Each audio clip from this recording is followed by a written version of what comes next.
제가 요새 피지올로지를 공부하고 있어서 오늘은 페인 피지올로지에 대해서 발표를 할 거고요. 이제 페인이 어떻게 전달되는지 뉴럴 패스웨이에 대해서 위주로 좀 발표를 하도록 하겠습니다.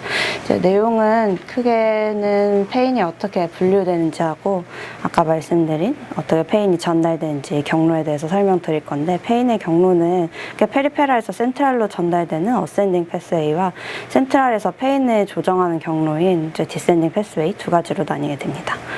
페인을 분류하는 거는 사실 기간에 따라서 어큐트와 크로닉으로도 나눌 수 있고, 병태 생리학적 기전에 따라서 피지올로직과 패솔로직으로도 나눌 수 있고, 증상이나 어떤 기전에 따라서 노지셉티브, 뉴로패식, 인플라메이토리 여러 가지로도 나눌 수 있는데, 여기서는 좀 더 생리학적인 기전에 맞추기 위해서 좀 생소하실 수도 있지만 패스트 페인과 슬로우 페인으로 좀 나눠서 먼저 분류를 해보도록 하겠습니다.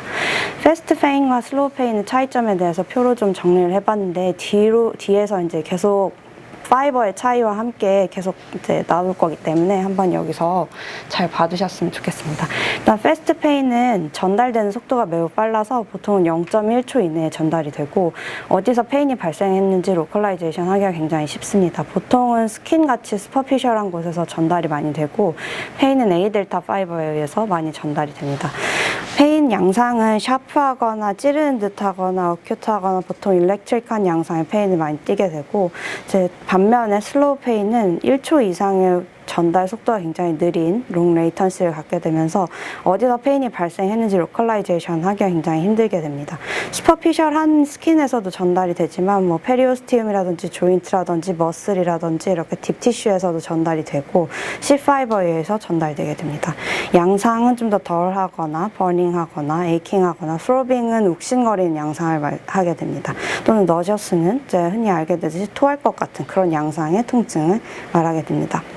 이제 패스트하고 슬로우로 나눠놨는데, 앞에서도 어큐트 크로닉이나 아니면 또는 피지올로직 패솔로직으로 나눠놨듯이 보통은 패스트가 거의 어큐트 피지올로직 거의 같은 개념으로 쓰이고, 슬로우는 거의 이제 크로닉이나 패솔로직 같은 개념으로 쓰이기 때문에 이제 슬로우 페인과 패스트 페인 한번 비교하면서 어떻게 크로닉 페인은 C파이버가 어떻게 작용하고 어떤 특성을 가지게 되는지를 비교하면서 좀 보면 좋을 것 같습니다. 그러면 이제 패스웨이에 대해서 설명을 드릴 건데, 먼저 어센딩 패스웨이에 대해서 설명을 드릴 거고요.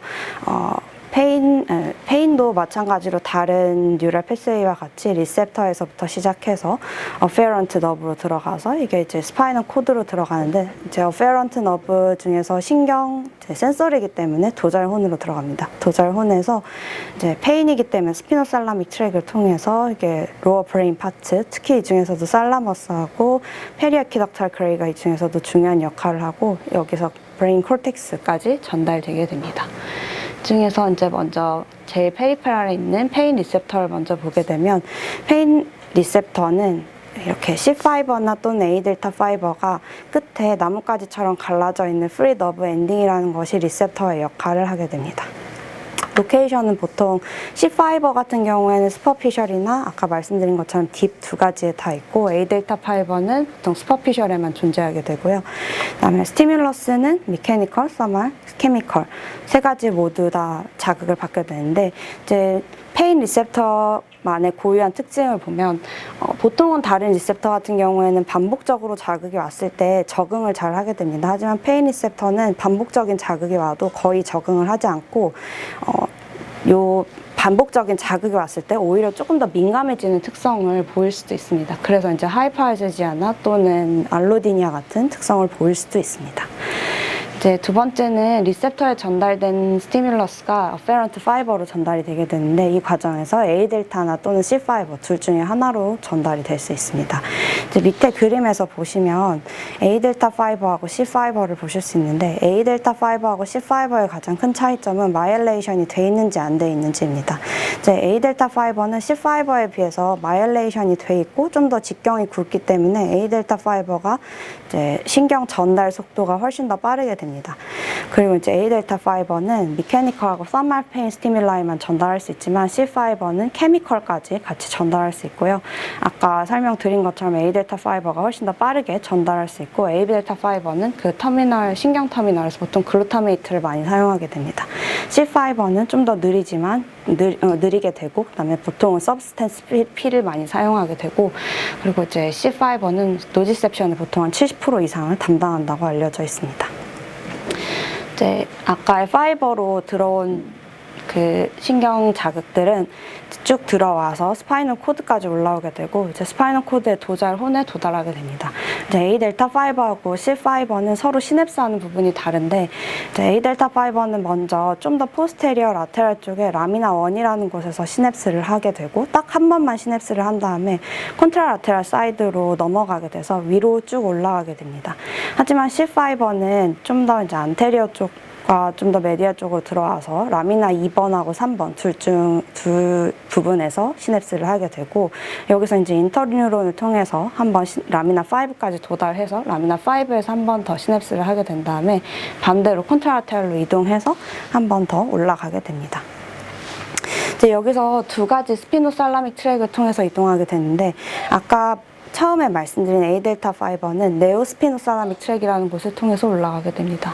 이제 네오스피노살라믹 트랙은 한 번 라미나 1에서 시냅스를 하게 된 다음에 쭉 다른 곳에서 시냅스를 하지 않고 올라와서 살라무스의 벤트로베이잘 컴플렉스라는 곳에서 한 번 시냅스를 더 하게 된 다음에 바로 콜텍스로 이동합니다. 이제 그렇기 때문에 이게 패스트 패스웨이인 거고요. 시냅스를 딱 몇 번 하지 않기 때문에 속도가 빠르고 어디서 페인이 발생했는지 로컬라이제이션 하기가 굉장히 쉽습니다. 하지만 반면에 C 파이버를 통해서 전달되는 경로는 이미 척수에서도 라미나 2, 3번이나 라미나 5번에서 시냅스를 했고, 그다음에 팔레오스피노살라믹 트랙을 통해서 올라오면서 이제 밑에 제가 여러 개 써놨는데 뭐 레티큘라 뉴클레우스나 텍탈 에어리아나 페리에퀴덕탈 그레이나 살라무스에서도 뭐 인트라라미나나 아니면 벤트라테아 뉴클레우스나 이런 여러 군데를 다 시냅스를 한 번씩 겹쳐서 옵니다. 그렇기 때문에 신경 전달 속도가 굉장히 느리게 된 편이고, 중간에 여기저기를 다 들려서 오기 때문에 어디서 페인이 발생했는지 알기가 굉장히 힘듭니다. 이거를 모식도로 나타낸 그림이 이렇게 중간중간에 한 번씩 다 들렸다 오는 게 슬로우 패스웨이, 한 번에 쭉 올라오는 게 패스트 패스웨이에 대한 그림이고, 이제 이 슬로우 패스웨이가 브레인 안에서 어떻게 이동하는지를 이제 모식도로 그려놓은 게 다들 한 번쯤 보셨을 이 모식도입니다. 사실 이거를 다 어디를 들렸다 오는지를 아는 게 중요한 게 아니고, 이 패스웨이가 굉장히 복잡하고 여러 군데를 다 들렸다 오기 때문에 요거 자체가 C 파이버가 연관돼 있기 때문에, 만성 통증에는 마찬가지로 C 파이버가 많이 연관돼 있기 때문에 어떻게 생각하면 만성 통증 자체가 브레인에 굉장히 많은 부분이 연관돼 있고, 또 코드에 많은 부분이 연관돼 있고, 그렇기 때문에 만성 통증에서는 이제 브레인에 굉장히 많은 리전이 발생할 수 있다, 또 코드에 많은 리전이 발생할 수 있다, 이런 거를 기본적으로 전제로 알고 들어가는 게 좋다. 요거를 알고 계시는 게 제일 중요하다고 생각됩니다. 그럼 이제 스템과 코드까지 도달한 스티뮬러스는 어떻게 되느냐? 처음에 스템과 살라무스까지 도달한 요 스티뮬러스들은 이제 페인이 도달했다 하면서 커다란 각성 효과를 가지게 됩니다. 그리고 그 위에까지 도달한 로어 센터까지 도달한 스티뮬러스는 이제 페인이 발생했다라는 지각을 하게 됩니다.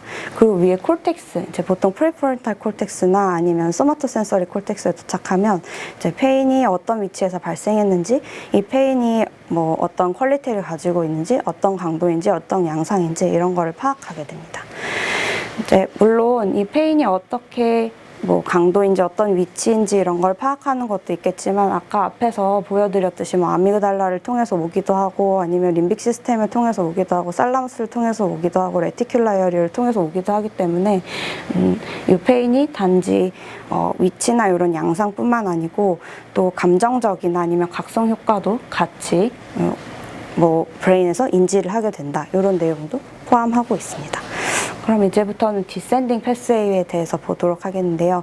이제 페인은 페리페랄에서 전달하는 그대로 느끼지 않습니다. 그 이유는 페인을 페리페랄에서 전달하는 그대로 느끼게 되면 강도가 너무 세서 가끔은 너무 심하게 느낄 수 있기 때문입니다. 그래서 페인을 센트럴에서 조절하는 기전을 가지고 있는데 그 조절하는 기전 자체가 디센딩 패스웨이고 보통은 만성통증 환자에서는 디센딩 패스웨이가 많이 망가져 있다고 알려져 있습니다.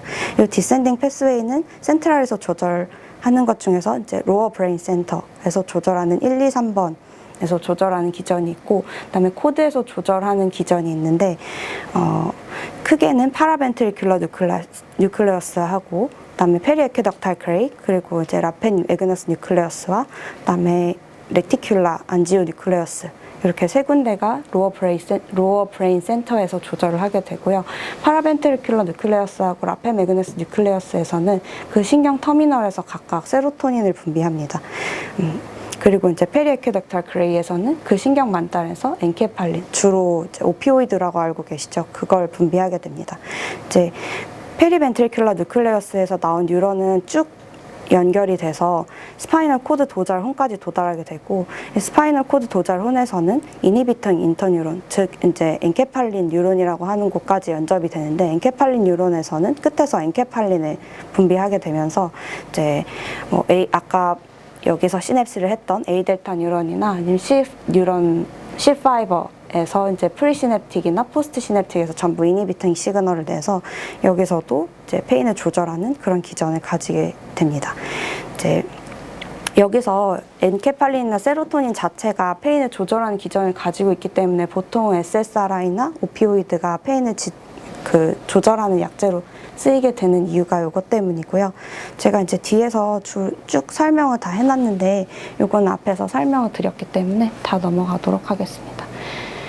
그래서 이제 앞에 설명드렸던 것을 한 페이지에 쭉 정리했던 거고 제 발표는 여기서 마치도록 하겠습니다.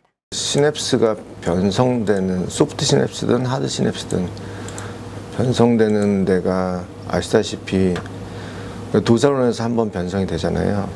그래서 이게 옛날에 도사론까지 되는 거는 많이 돼 있어요.